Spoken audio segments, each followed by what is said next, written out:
Hello, my name is Dr. Paul Houle, and I'm going to be your guide for the next 30 minutes or so in this video, which deals with, as you see here in the title, the rough-in of radon control components excuse me, in 1 and 2 family dwellings and townhouses. Now, the goal of this brief video is twofold. One, I hope to motivate you to want to install these rough-in components, and two, to show you how easy it is to do it and that you're probably doing a lot of it already. So let's begin. And first, let me point out that it is supported by the Pennsylvania Department of Environmental Protection under a grant provided by the American Lung Association. As for me, I'm a retired physics professor. I've been involved in the radon industry since 1986 and have prepared numerous courses for many different government and private agencies regarding radon issues. Let me begin. I'd like to motivate you with recognizing the risk that radon provides to homeowners. And you'll notice here that there are 21,000 estimated deaths estimated by the EPA in the U.S. 21,000. That's a lot. It is the second leading cause of lung cancer, that is radon. I think we all know what the first cause of lung cancer is, and that, of course, is smoking. And Pennsylvania is one of the most problematic states, as I'll show you shortly. Now here, I'd like to establish a perspective of the deaths due to radon versus deaths due to other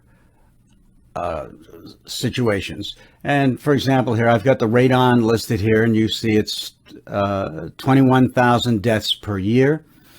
And I've also indicated drunk driving, 10,511 deaths per year.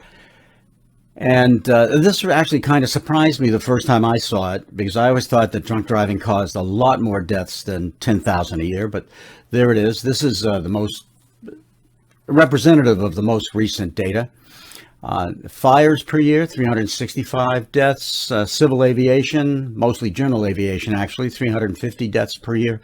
And drownings, about 3,500 deaths per year. So this just gives you some sense about the fact that the radon health risk is a very significant health risk. And just to give you some data of homes in Pennsylvania, and this data is provided by the Pennsylvania Department of Environmental Protection, and you'll notice here that 40% of the test results in homes have come in greater than 4 picocuries per liter. Now, the picocurie per liter is a clumsy unit. I don't like it. The U.S. is one of the very few countries that continues to use it. And but it's the units that used, and typically I won't use the unit. I'll just say the number, but I will be meaning picocuries per liter. And 4 is the action level in the U.S. The EPA has stipulated that if the radon concentration in a home is 4 or more, they strongly encourage you to reduce that radon concentration to below 4. And good radon mitigators can often get that radon concentration below 2. I expect we'll be able to do better than that by using some radon-resistant new construction techniques. In any case, you see about 23% of the test results, radon concentrations between 4 and 10. 5% between 20 and 50, and about 0.5% of the test results come out greater than 100. That's important that it looks like from this simple piece of data that there aren't many houses with a concentration greater than 100, but excuse me, this is based on data from the PADEP, which has significantly more than 1 million test results. So if you look at this, you will see that there are more than 5,000 homes, or tests in any case, in Pennsylvania that come out with radon concentrations greater than 100. And I can tell you this, recently, in the last few years, many homes have been found with radon concentrations in the thousands. And I mean by that, the many thousands. So the radon concentration problem in Pennsylvania is a significant health issue. Initially, when we started this program, I thought I would make a list of all the different scientific agencies that recognize radon as a health risk. And what I discovered was that all agencies, all reputable scientific agencies, have recognized radon as a significant health risk. And I've listed some of them for you right here: Surgeon General, the AMA, the American Lung, etc., etc. Now, it's interesting to note that this video will run a little bit more than half an hour. And while we're watching this video, one person in the U.S. will die from radon-related lung cancer. So just remember that. At the end of this video, someone will have died due to radon from lung cancer. What is radon? Well, it's a radioactive soil gas. It's pervasive. Your human senses can't detect it. You can't smell it, see it, hear it, taste it. And Pennsylvania is one of the worst states for it, as I mentioned to you. I think one of the important things I would like you to get out of this brief video is that radon is a soil gas. That is, you will find it in the dirt anywhere you look. It doesn't matter where you look. You could dig a hole outside the front door of your house, in the ground, put a radon detector there for a couple of days. It will record some radon concentration. Some areas higher than others, of course. But I have personally found, and I have done many soil tests, I have personally never found a soil test to show a radon concentration less than 1 or 2. Here's EPA's, whoopsie daisy, here's EPA's map for Pennsylvania. And I don't want to get into too much detail for it, but you can see that the red ones are those counties where the radon concentration, the average value of the radon concentrations tested, came in greater than the action level of 4. The orange ones that you see here, the average value of the radon concentrations came in between 2 and 4. That's the average value. And the little yellow county here, Philadelphia, that is expected to show radon concentrations of less than 2 on the average. Now, I need to warn you that it is not true that if you lived in Philadelphia County that you would expect your home to have a radon concentration between 0 and 2. That's the average value. But recognize that have an average value of 1, say, you're going to have a lot of values of 0.5, 0.6, 1. You'll have some 2s, 3s, and you'll have some 10s and 12s. And in particular, Philadelphia County has a number of homes whose radon concentrations have been to be greater than more than 100. This all just to underline that the radon problem in Pennsylvania is significant. Now, you as a builder hold a critically important role and can make a significant difference. And you can do it relatively easily. And I make some points here. You already built a high-quality house. Now's your opportunity to add a feature to the house. I know that when you build a house, typically the homeowner or the home buyer is going to have some input on the countertops, lighting fixtures, kitchen appliances, for example. They'll have a host of those things, and you probably suggest to them, well, you could have this, you could have that, we can install this, we can install that, and they all come with a different price, of course. And this is an opportunity for you to offer radon-resistant components. That is, you can say, well, listen, you can also have it built with radon-resistant features, and here's what we would do, and here's what it would cost you to do that. So it can give you an edge on the market. And you can see here, you can put it in your brochures, and home builders do not need certification to do this. Now, you do want to know how to do it right. And in a number of counties in Pennsylvania, about a dozen that I've discovered, require radon-resistant new construction features. So you can check with your county if you don't already know if they do. And once occupancy occurs, this last bullet here, certification is then required to deal with mitigation issues. Now, a homeowner can always do whatever he wants to the home.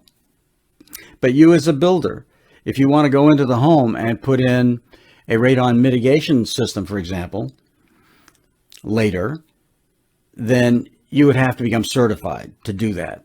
So you would probably, I'm guessing, hire a certified radon mitigator to go in and do the job.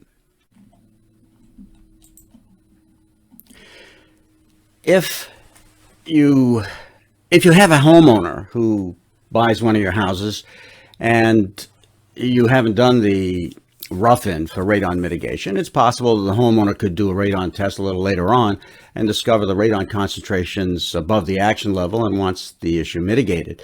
And they may come back to you as the builder to mitigate that issue.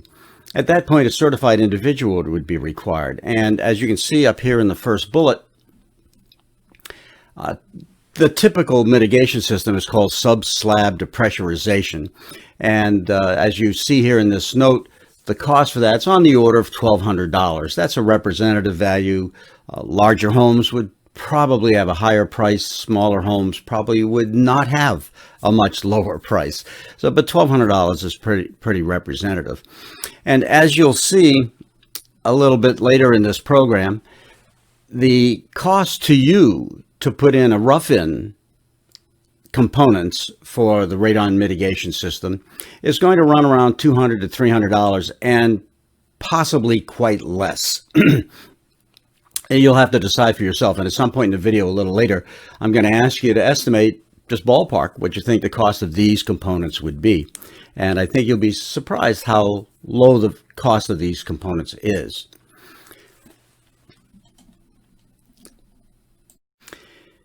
Now, there are four main factors which control radon entry. Recognize, first of all, that radon is a gas, it's pervasive, and it's in the ground. And because it's a gas and ground pressures, the gas pressures in the ground are higher than the atmospheric pressure. And so those gases are driven out of the ground and into the air. Now, if you put a house on top of an area where there's a modest amount of radon, that radon is going to have the opportunity to get into the house. Of course, the soil permeability makes a difference. If the soil is very permeable, that makes it easy for the radon to get into the house. And I'm going to look at pathways to enter the home. And I already mentioned the air pressure differences. First of all, it's very straightforward. I'm going to show it to you, and you're going to think to yourself, wow, this is really pretty easy. And you're going to get some additional features with some radon resistant features. You're going to decrease the amount of moisture in a basement or the lowest level of the house. You're going to decrease the probability for mold. You're going to decrease mildew, methane, any of the things that come with dampness. And soil gases will be decreased by your radon resistant new construction features. Let me point out that what we will be covering briefly is based on these relatively new standards. And you can see here they're indicated as ANSI ARST standards. And what I love about these standards is they are very complete, they are easy to read, and they've been created with great care so that the materials that they recommend, for example, to be used or require that they be used are materials that you probably have on your construction site. They're very common materials.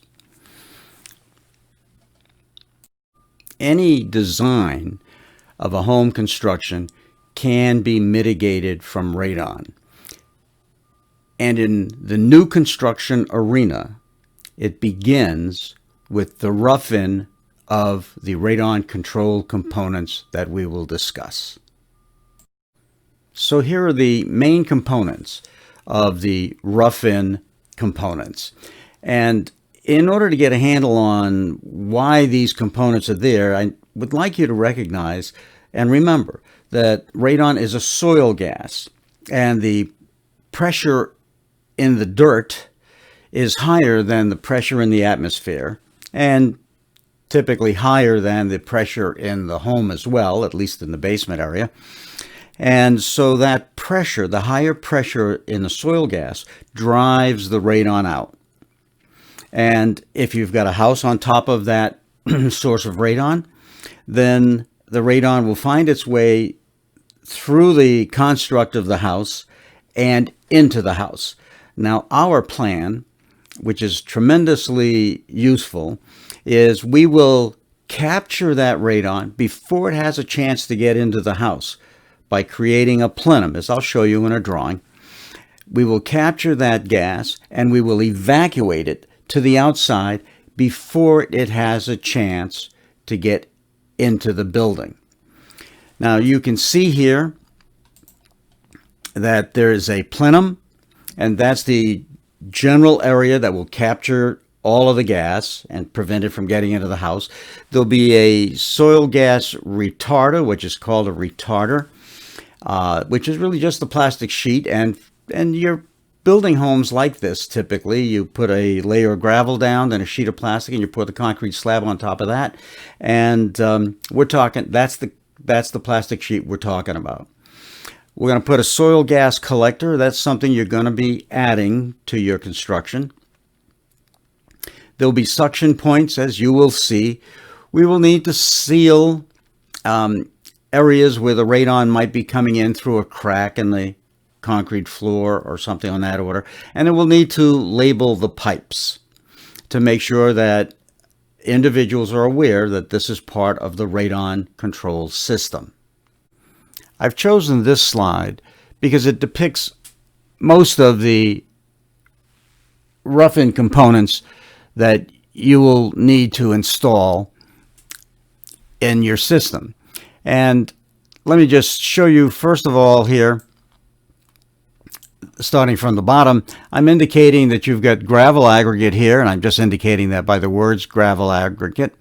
And then you'll notice you've got the pink line here indicates the vapor barrier that you typically put down, and then the concrete slab is poured on top of that. You'll notice there are a few additional features indicated here, which is what you would put in. They are your radon rough-in control components. And there's a plastic T and a length of perforated pipe to the left and the right, and then a vent pipe that gets extended from the plastic T up straight through, as we see here, into the atmosphere above the roof line. Now, there's a few things I want to say here. One of which is, ideally, if you can get the vent pipe to go straight out, that's the very best construct you can have. Occasionally, you can't do that, and you may find that you run the vent pipe up and you have to run it to the left and out of the building here, and maybe around the eave and then up. That's a possibility too. What you really want to do is minimize the number of bends and turns in the pipe, because every bend is going to add to the resistance of the airflow. You'll also note that where the vent pipe comes up through the concrete slab, some sealant is indicated here, some sort of caulking compound. Now, what kind of caulking compound should you use? That's given in the standards. What size pipe should you use? The number of perforations per inch. That's all given in the standards, so you don't have to reinvent the wheel for yourself at all. Everything is given to you. And these standards were written with a modest amount of wisdom, in that they've chosen building materials that are common and that you probably have on your work site already. The fan indicated here is not part of the rough-in components. You will run the pipe, at least in this drawing, straight out with no fan. But you need to leave enough space in the attic, if that's where you're going to do this, so that the fan can later be established. If you run the vent pipe perhaps out through the side, maybe you have to make a bend or two and you're going to run it up through the roof line here, then you may find that there's not enough room for a fan to be placed in there at a later date if a fan is needed to help reduce the radon concentration. So there's a note here, leave plenty of space for the fan if it's needed later. Now, how much space? It's in the standards. You can find it there. You'll also be instructed to put in an electrical junction box here so that if the fan is needed later, the fan can be wired directly to the junction box. recognize something you probably already know. If you have an electrical appliance in an attic, oftentimes the codes require that you put a light in the attic. And so you might do that ahead of time, put a light in the attic such that its junction box can be used for the fan as well. Another note here, I just want to bring this down a little bit, is that the exhaust is to be 10 feet away from the flues, the top of the exhaust, windows and vent pipes. It's supposed to be 10 feet away from that and 12 inches above the roof surface. I put this in, well, partly because it's important, but also mostly to show you that the standard identifies for you pretty much everything you need to know. The fan placement must not be in a basement or a habitable space, as you can see I indicate here. And you'll also notice here that I indicate that acceptable fan locations are outside, in a garage, if there's no livable space above it, or a non-livable attic. Now, there's a reason for that, and you should recognize the reason is this, that let's say the radon concentration in the house, even with the rough-in system, still runs above the action level. Suppose it goes to 10. And so an occupant may want a fan installed. And what is the soil gas concentration that's producing the radon concentration in the house of 10 in this example? Well, the soil gas concentration is typically going to be in the hundreds. And so what's going out the vent pipe and will be going out through the fan is concentrations in the hundreds. So if the fan should break or crack or the connectors fail in some way 10, 15 years down the road, and if the fan is in a livable space by mistake, then that soil gas in the hundreds of picocuries per liter will be entering the house directly.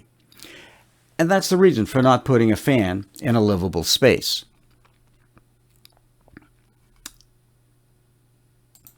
And I think we've covered pretty much everything you need to know here. Again, the fan is not installed as part of the rough-in component. The roof flashing is your standard flashing that you use on roofs, and that is indicated in the standards as well.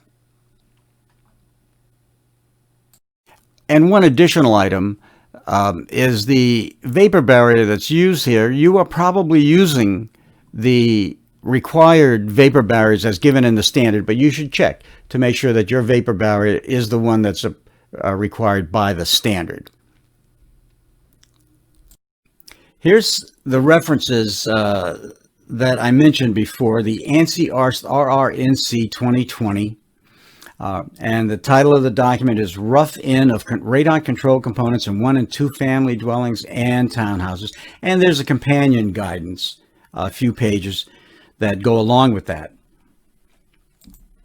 But this is the one that you'll want to get. And I say you can read it online for free just by going to ARST, A-A-R-S-T, and finding it there. You can, of course, get help from the Pennsylvania DEP at their number, 1-800-23-RADON. It's an easy number to remember. It's 123-RADON with the 800 stuck in there. And that's an agency that is very helpful. They will give you guidance. They will answer your questions. You will find them a very supportive organization. A few additional references that you can see here, and if you want to jot any of them up, you can just stop the video here and print out this slide for yourself. Some of them are a little bit older. Here, 2001, 1998, and here's a more recent one, 2018. These are all good documents, and they are all free. You can find them all on the EPA.gov website. And just go through their search engine, and you can download them as PDF files if you like. Now, the first time I do anything that's new, there's some ramp-up time. I got to learn how to do this new thing. And so you're going to have some ramp-up time in sorting through the protocols and say, well, what size diameter pipe? Is it a 3-inch pipe? Is it a 4-inch pipe? Is it Schedule 40? you're going to have a bunch of questions, and you'll have to go through the protocols and get all the answers and jot them down probably. And so you get that ramp up time, which I always find annoying. I don't even like going to new computer applications because the ramp up time is sometimes frustrating. But later on, it just gets easier and easier, and you know that to be true. And you can do this. This is not above your ability by any stretch. You're all very capable business people. This is your opportunity to be on the leading edge, to pull ahead in your area. If there's more than one home builder in your area, you can advertise this. Radon resistant new construction included, or as an option. And just think about this remark. What if it were your family moving in? Would you want it to be radon free? The answer, of course, is yes. Let's save a life today.